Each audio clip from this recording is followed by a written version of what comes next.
ഇന്നലെ ഇപ്പൊ ചെറിയ പെരുന്നാളൊക്കെ ആയിരുന്നോണ്ട് ഞാനും എന്റെ അനിയത്തിയും കൂടെ എന്റെ ഒരു കൂട്ടുകാരിയുടെ വീട്ടിലേക്ക് പോവാണ്. സംഭവം മെയിൻ ഉദ്ദേശം ഫുഡ് അടിക്കാൻ വേണ്ടി. അങ്ങനെ അവളുടെ വീട്ടിലോട്ട് നടന്നു ചെന്നു. ചെന്നപ്പോൾ തന്നെ ആദ്യമേ ഞങ്ങൾക്ക് ടാങ്കും പിന്നെ അതുപോലെ ഒരു കേക്കും പിന്നെ കുറച്ച് മിച്ചറും തന്നു. അതൊക്കെ അകത്താക്കി കഴിഞ്ഞിട്ട് ഞങ്ങൾ കുറച്ച് ഫോട്ടോഷൂട്ടിനുള്ള പരിപാടിയാണ്. അപ്പം ഞാൻ എനിക്ക് ചേരുന്ന തട്ടം ഏതാന്നൊക്കെ ഇങ്ങനെ ഇട്ട് നോക്കിയതാ. പിന്നെ ഇതൊക്കെയല്ലേ രസമുണ്ടല്ലേ.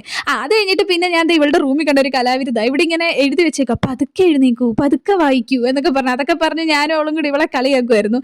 അത് കഴിഞ്ഞ് പിന്നെ ഞങ്ങൾ കുറച്ച് ഡ്രസ്സൊക്കെ അഴിച്ചു വിടണം, നമുക്ക് ഫോട്ടോഷൂട്ടിന് ഇടാൻ പരുവത്തിനാക്കണ്ടേ അതിന് വേണ്ടി. പിന്നെ അപ്പോഴത്തേക്ക് ഇതാ ഫുഡിന്റെ സമയം. ഇതിനു വേണ്ടിയാണല്ലോ നമ്മൾ വന്നത്. നല്ല അടിപൊളി റൈസും സാലഡും പിന്നെ അച്ചാറും പപ്പടവും ഒക്കെ ഉണ്ടായിരുന്നു. ഇതൊക്കെ ആ ടേബിളെ നിരത്തി വെച്ചേക്കുന്ന കണ്ടപ്പോഴേ എന്റെ വയറ്റിൽ നിന്ന് വിശപ്പും വായിന്ന് വെള്ളം ഒക്കെ വരാൻ തുടങ്ങി. അത് കഴിഞ്ഞപ്പോഴത്തേക്ക് ഇതാ ഞാൻ ഒരു പ്ലേറ്റ് അങ്ങോട്ട് എടുത്തു. അതിലോട്ട് റൈസും, ഞാനല്ല ആന്റിയാണ്, അതായത് ആ വളയിട്ട കൈകളാണ് ഇതിന്റെയൊക്കെ പിന്നിലെ ആ ഒരു ഷെഫ്. അങ്ങനത്തെ ആ ചോറും പിന്നെ ചിക്കൻ കറിയും പപ്പടവും സലാഡും അച്ചാറും എല്ലാം കൂടെ കൂടി നല്ല അടിപൊളിയായിട്ട് ഫുഡ് കഴിച്ചു. ഇതിനു വേണ്ടിയാണല്ലോ നമ്മളെ വെയിലും ഒക്കെ കൊണ്ട് അവിടെ നിന്ന് ഇവിടെ വരെ വന്നത് മെയിൻ ആയിട്ട്. അങ്ങനെ നമ്മൾ വന്നതിന്റെ പിന്നിലെ മെയിൻ ഉദ്ദേശം ഭംഗിയായിട്ട് കഴിഞ്ഞതിന് ശേഷം പിന്നെ ഞങ്ങൾ കുറച്ച് തണ്ണിമത്തൻ എടുത്ത് കഴിച്ചു. എന്താണ് ഈ കഴിച്ച ബിരിയാണിയൊക്കെ ഒന്ന് ദഹിക്കണ്ടേ.